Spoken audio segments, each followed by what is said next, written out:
Welcome to the Mi35 podcast with your host, Brian Hogben.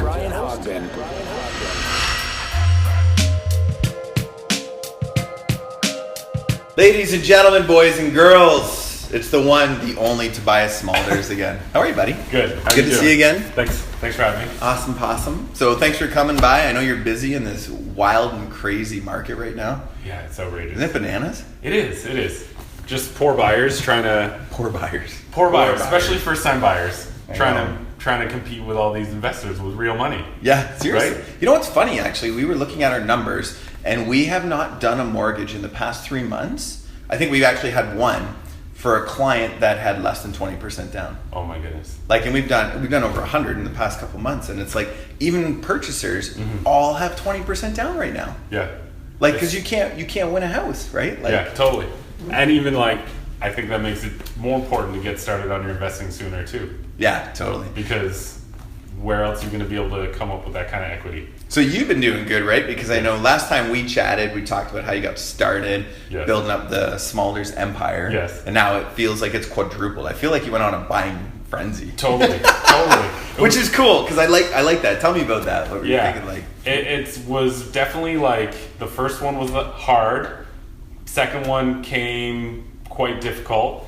Third one almost funded itself from the other houses. That's and awesome. Then from there, it was 3 more houses, just boom, boom, boom, in 18 months maybe. Man. So you're up to how many now? It's up to 6. 6? Mm-hmm. That's so cool, man. I love your story too, because you really do have the Smuders empire because you employ the family too. The whole family. Seriously, which is cool because I love seeing that because you do it through the real estate, then you employ the family, and it just cascades into almost every aspect of your business. Totally. And everybody helps out too. I don't know, I couldn't do it without my dad now. Yeah. Crazy, So what does he do for you? So he is full on getting all rentals. Everything we bought was an investment because it needed work too. So I used to do that all myself, but now I don't have time with work, real estate, being busy. Totally. So he is always got 1 or 2 projects on the go, one of the rental properties, renovating it, fixing it, increasing the value on it. We have one just recently we fixed right up, refinanced for a line of credit to buy another property. And just keep it rolling. And so that's his full-time gig. On top of that, he helps with all the real estate listings. Everybody has that little closet door that's been hanging off for 6 years, and they're like, we'll fix it when we get to it. But now their house is going up for sale. They're like, we have to fix it. We gotta get that done now. So my dad goes in and fixes up all the little annoying handyman pieces that people need done, and then helps us with all our staging, moving everything in and out. Yeah. My dad, my brother-in-law, and a family friend. Man, that's so awesome because when you look at family pulling together and your family gets to win together, your brother, like you're saying, your brother, man, you get to, it feels good to employ them. Do you know what I mean? They're contributing and you're helping them succeed as well too. Yeah. And that's all because, would you say that's because you started buying property? It's totally out of necessity from the property. Yeah. It becomes a full-time job. That's so when cool. You get so many units, it's a big undertaking just to manage everything and make sure everybody's happy. You want everybody to be happy. Yeah. And there's no one you trust more than family too, right? Totally. So they're never messing around. You don't have to go crack the whip on them all the time, right? No. Especially not my dad, hardest worker. Always. I love your dad's an amazing guy. I've met him a couple times. Super guy. Yeah. So we were talking before about you buy a bunch of properties. A lot of people that we deal with, you get to 3 properties, 4 properties, 5. You got 6 now. Then the conversations start to come up to the multi-unit. Yeah. So tell me, what are you thinking now? I'm in that process right now where I'm, trying to weigh the pros and cons between getting one big investment, one big building, unlike what you've done here with this awesome place. Hey, trying. With multitude of units in it versus, with what we know, what's comfortable, single family, duplex, that kind of thing. Yeah, and it was something that took me a while to go into because I think there's economies of scale. Yeah. Right? When you end up getting the 7, 8, 9, 10 unit building. Yeah. My concern was about, someone told me about marketability. What do you think about the marketability between a single family and an apartment? Yeah, I think a lot of people do really like the duplex style house where they're not in a big apartment building. I think that that's the preferred product for somebody. Yeah. Unless they're, senior or something, they want elevator right to their floor, no stairs, that kind of thing. That's true. But I think people like not having so many people in the building, but there's still a huge demand for that. We have so many buildings, even Effort Trust, if we're allowed to say their name, I don't know if we're allowed to For say sure their we name. are, totally. They have incredible buildings, huge, hundreds and hundreds of units just in buildings. I think Effort Trust is actually in Hamilton, and I could be wrong, but I think they're the second biggest property taxpayer in Hamilton. Oh my goodness. Because they own so much property. Next to the city of Hamilton or what? Yeah, next to the city of Hamilton, right? Like landowner. And it's funny, it's funny you say that. That guy's story, do you know Arthur Wise, the guy who started Effort Trust? No. He bought his first house on Mary Street. No. And he was, he was new to the country, bought his house, refinanced it, bought another one, refinanced it, bought another one. Now the guy I think he passed away, but he owns a bank. He owns a trust company. That's insane. That's just no different from how you and I started. That's exciting news though, right? We could have a bank. We could have a bank. Yeah. We could be Effort Trust. Yes. We could be a trust company. If the banks would just lend us more funds to buy more properties, right? Yes. That's for you guys now. Tough part is they want to limit investors, right? It is a challenge. I'm not going to lie, in this market right now. We've had this conversation, right? When you're investing, you go through A funds. Mm-hmm. We call A funds bank funds, right? Yeah. Then you go to B funds, which is like trust company and stuff. Then you go to private, right? Yeah. And you know what? I think any investor, no matter how much you stuff, you eventually go through your A funds and your B funds and you go to private, right? Yeah. And it's just, I've been there, you've been there. Totally. What would you say to people that when you're getting into B and private land, what would you say just to make sure of, or anything to sort of? Well, I got my first private mortgage, and I was like, sticker shock, I guess is the best way to say it. You go, oh my goodness, this is way more than I'm used to, or what I thought of. And it does initially startle you, but at the same time, there's a person on the other side of that really, they have a business, and their business is to make money off of you, and they're not the big five banks that are have thousands of mortgages on their book. They might have one or two or three, and so they have to make it make sense for them. And as long as it makes money for you or contributes to your final goal, like for me, mine was in an area that was less desirable, but I knew that would be in the future an area that I want to have property in. 5 years down the road, it probably will be bank fundable. 5 years, I bet you it's already gone up in value.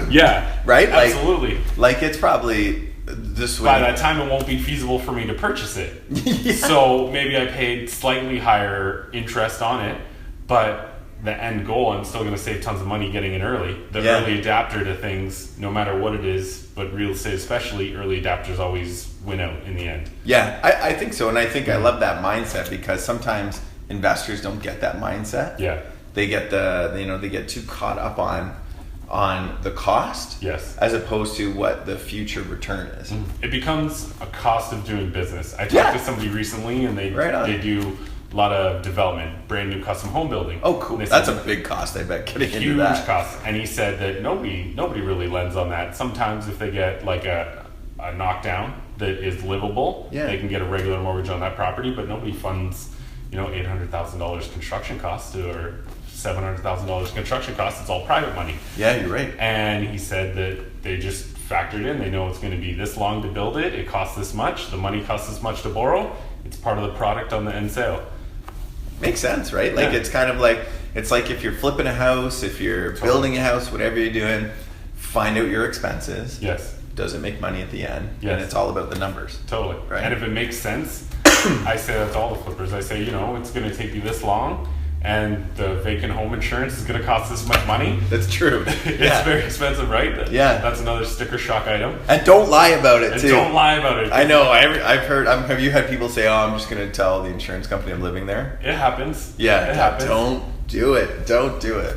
If it burns down, you're really in trouble. Oh, you're in shit, right? You will honestly, I say that because like no joke about it, the mortgage company will not get paid out. You'll end up with a debt and no house. Totally. Right? You'll end up with a a burned up house. You've been doing the renovation again. You'll be camping there.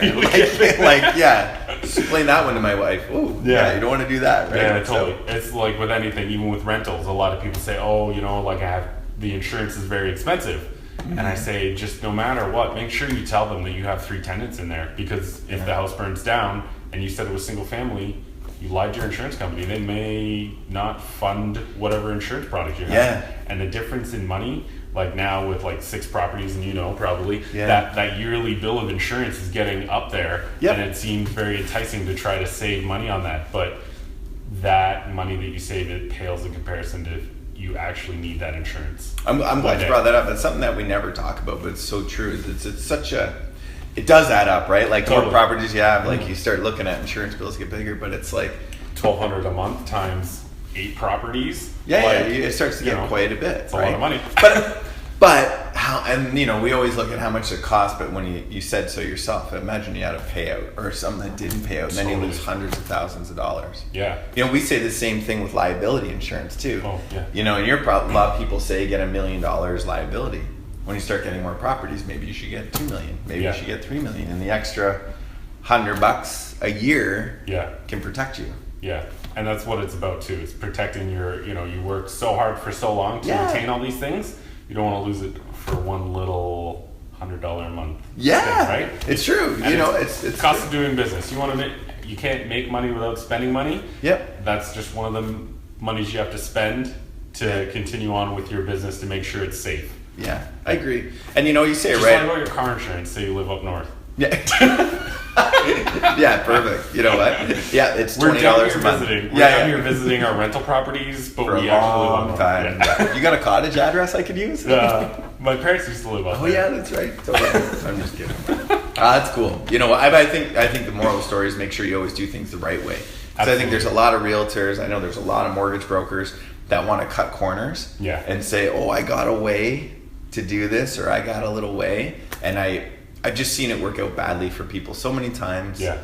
Bad expectations. Yeah, expectations is the big thing. You want to make sure that expectations are realistic, always in everything too. Yeah, right on. So tell me about the apartment building. What are you looking at next? I would love to get somewhere that has like some commercial units with some residential above, because I do love that style of building. Like we see them all along Barton, King, Ottawa. Barton's changing a lot right now. Yes. It's getting a nice facelift. That's the spot I'm watching for sure. And I'd love to have 3 storefronts and 6 or 9 units above it. That would be fun for me, I think. And I always want to dabble in that commercial stuff, and I would love to put an office there. Nice, you are growing, man. That is awesome. Yeah, that'd be super cool. We're growing the team as a whole, so I want everybody to have a spot to come and do their work. Oh man, I'm so happy for you, man. More productive. That's cool. Top 30 under 30, lots of properties, and you're continuing to grow the team. And I'm in the top 100 for our board this past year too. That is awesome, bro. Yeah, I'm so proud of you, man. Stuff. That is awesome. Thank you. So good. Yeah. Really, really And cool. You're killing it too. You're doing so great. Amazing things with the Mission 35. We're super happy about it. Educating consumers. Yeah, you know what? We're educating people. We're actually, we just did a talk today at Mohawk College. Oh, that's awesome. Yeah. So that's where I went to school. So we got to end up going and talk to a whole bunch of, and we talked about buying your first house now. Oh, telling kids that are 23, 24 years old, and we went out and said, listen, you know what? Now is the absolute best time to go buy a house. Yeah. What do you say to people about a bubble? I bet you lots of your clients say, Tobias, are we in a bubble? People ask all the time, are we in a bubble? So what do you say to that? And I always say that the media makes up stuff. They have to sell papers. Their job is to sell papers, so they want to shock you with something. And that's scary. And that is a scary title. When they really look into it, nobody really knows. I agree. For sure. And they've been saying the bubble, in Toronto even, for a very long time. Yeah. And what I do is I look at our property versus other places, because we go out to conferences that are worldwide. That's true. You're just in R4. We were just at R4. Yeah. And my favorite thing is to go talk to people about where they live and what their market's like. What did you learn? That's cool. If you talk to somebody for overseas, like Europe, London, Japan, China. And you had all those people there. All those people are there. Yeah. Brokers, real estate agents, all that stuff. Our real estate is still cheap compared to theirs. So cool. And that's why a lot of people talk about foreign investment. it's uncertainty in their markets is why they want to put their money elsewhere, but also they choose Canada because it's safe. They know more than we do, right? They have all the money. Yeah. They're not going to just dump it in Toronto because because it's the six. Because it's the six. Yeah. But no, they do it because they've done their research and they feel that it's a safe spot. That's a great point. You know what? So I think we forget about that because we get so, we're in our market. We're in Hamilton. We're so normalized to and then we're like, this is crazy. But then when you look at it, if I'm an international investor, I'd be like, this is cheap. Yeah. Like, I'll buy two. Yeah, totally. Because and I always draw the same parallel where people say, it's so expensive. But everybody knows $1 Million Listing New York. They watch it. Yeah. If you watch New York, Toronto, they're similar in that they're the hub of the area. Yeah. It's free in Toronto versus New York. It's true. With the currency as well too, right? Yeah.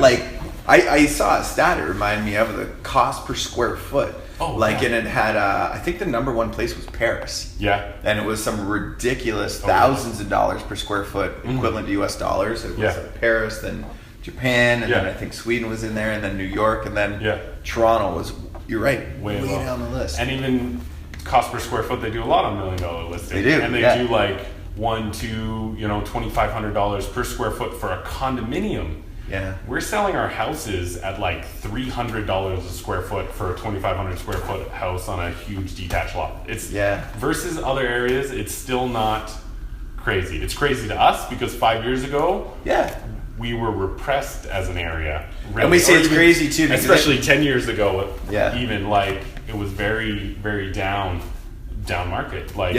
For us, it was still a seller's market because we've been in a seller's market for a long time. But to anybody surrounding us, that was really a buyer's market. And there's a lot of people that invested 5-10 years ago that are doing insanely well now. Yeah. And it's because to them it was a buyer's market because it was cheap. A lot of investors that think, God, I should have bought 10 more. Exactly. Right? Exactly. Why didn't I buy 10 more? Right? I should have bought my commercial building then. Yeah, I know.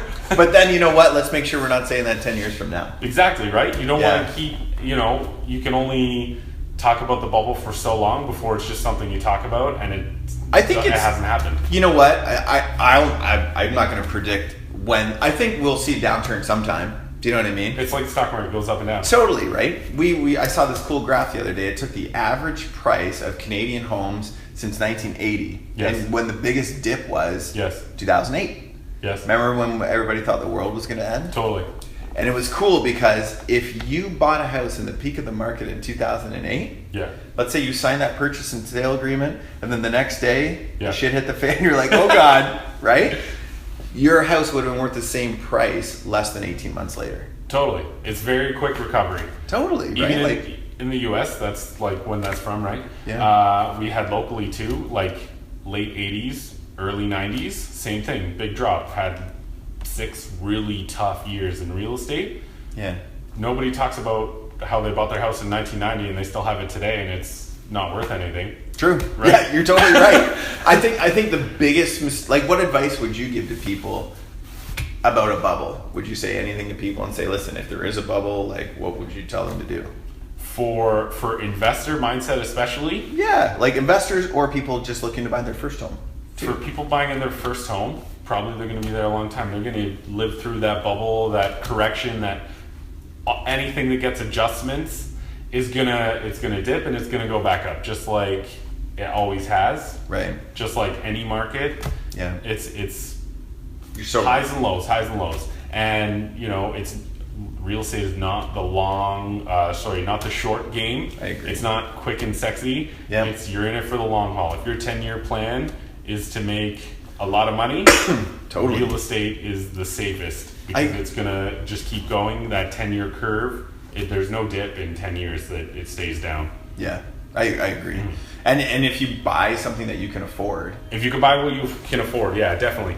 If in 5 years you're scrambling because our interest rates may be adjusted 1% or something like that, which is possible. Go through that potential. What happens if it becomes? Well, I think our mortgage rules have done that now too. We're pretty conservative now, right? In the sense that they don't lend on stuff that they don't think you're going to be able to afford it. I think that even the stress test 2 points, right? The stress test. So you know what, rates have to go up 2 points. Like we're so conservative now, and that's my thing. My biggest thing with the bubble. Yeah. If there's a bubble or if prices go down, don't sell your property. Don't sell it. Yeah, exactly. Just sorry to the realtors. Just hold on to it. Just hold on to it for another couple of years, or buy more. If there really is a bubble, that's another thing I am in turmoil with.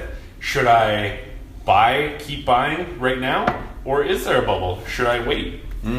Great question. You know what? And I know I think about that too forever. sometimes.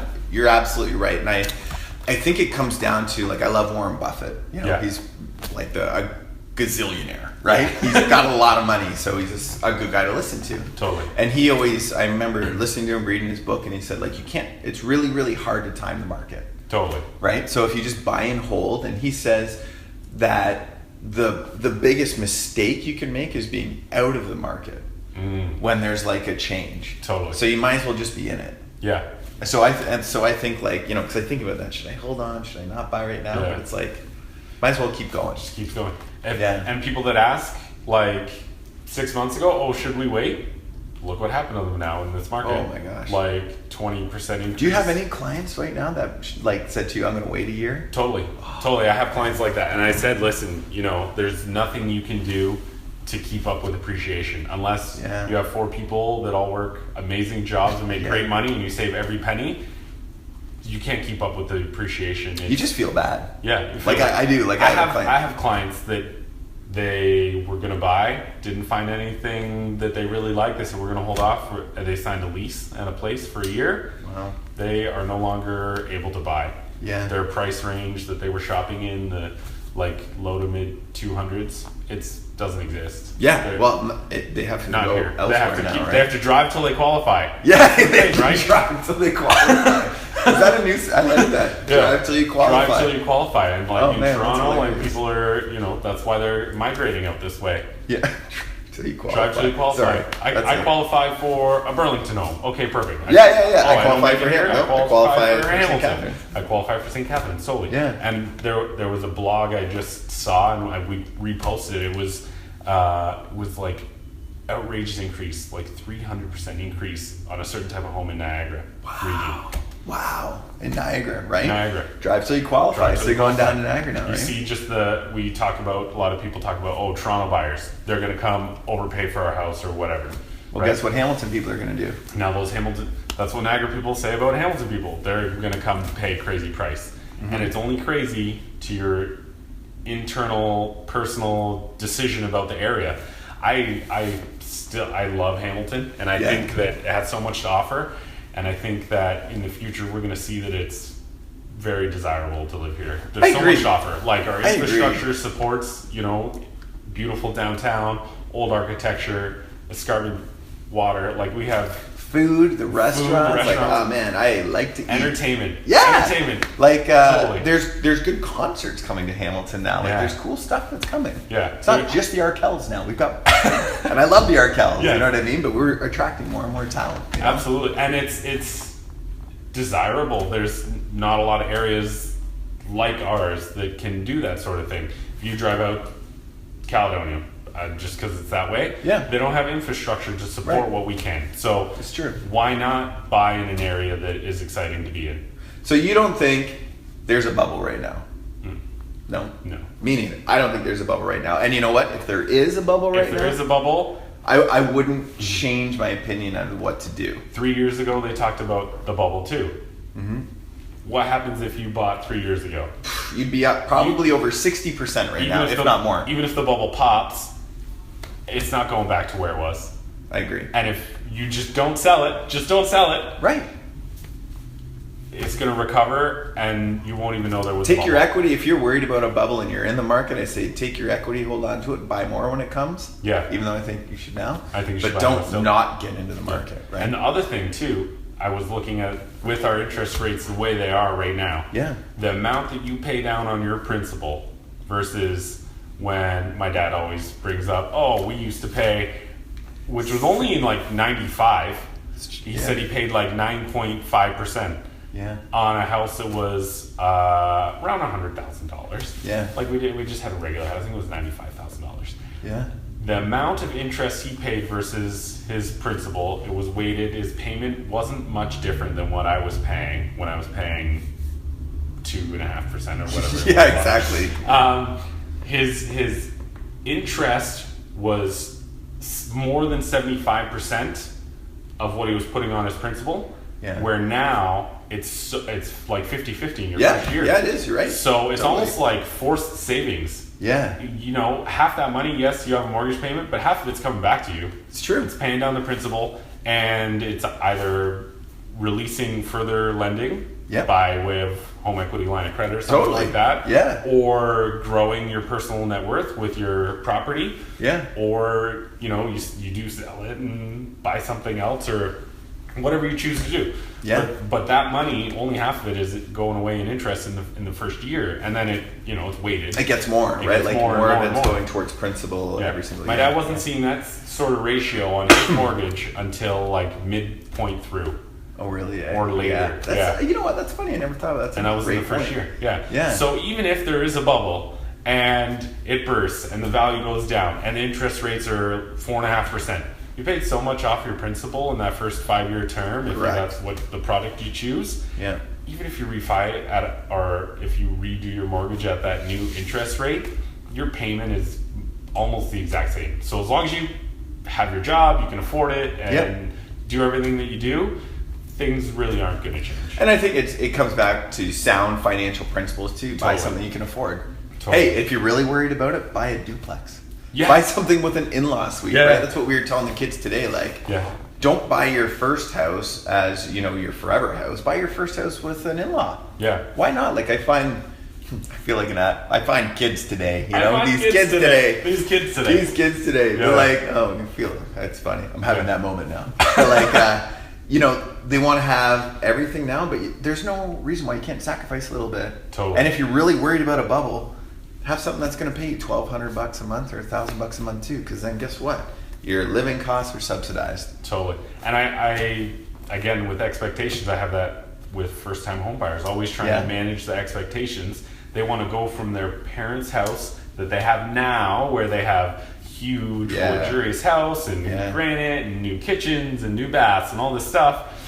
They want to right side onto their own and have the same things. And it's not a realistic expectation. They want their parents now, when their parents, if they ask them, which nobody ever does, but they probably will tell them that they started out in a terrible little doggy place that needed work, and they were up all late hours of the night painting and cleaning they put in the sweat equity. They put in the sweat equity. Yeah. And I think that parents should also tell their kids, like, hey, this is good. This is what we did, and look at where it got us. Well, I tell my 7-month-old baby all the time now. I tell Lila, listen, she looks at me and like this, but I tell her all the time now, you're getting a duplex. Get a duplex. When you start. And that was my first house. Yeah, me too. Yeah. 4 units, and it's not fun to live with 4 other people. For sure. But I did it for 8 years. But that sacrifice. And that sacrifice paid off insane right now. Spades. Like, you look at the things that you've done and you're doing right now, like that was like one... It was probably a hard choice, but just a phenomenal choice you made. Yeah. And change your life. Everything is different now. Yeah. There's, with 6 rental properties, multiple different units, like you employ your family. I employ my family through that income. Cool. Yeah. That's awesome. Like, that's such a proud thing, Well, I just want to say thanks, man. This was a wicked conversation on the bubble. Yeah. You know what I mean? Bubble, because really, it's such a hot topic, and I think it's just such a self-fulfilling prophecy. Yeah. If you predict the same thing every day, eventually you'll be right. Yeah. Right? Yeah. Like, eventually someone's going to be right and say there's a bubble, because if you say there's going to be a bubble, one day you'll be right. Happen, right. Yeah. I wish we had an old Spectator article from like 4 years ago. I'm sure if we went and looked, we could find it. And then, on the bubble. Bubble. Yeah. And you'd probably find one from 3 years ago too. Yeah. And 2 years. You're right, man. Well, Tobias, thanks for taking time, man. I know you're a busy guy, man. Appreciate it. And we'll have to do this again. I always love our chats. For sure. Cheers. Cool. Thanks.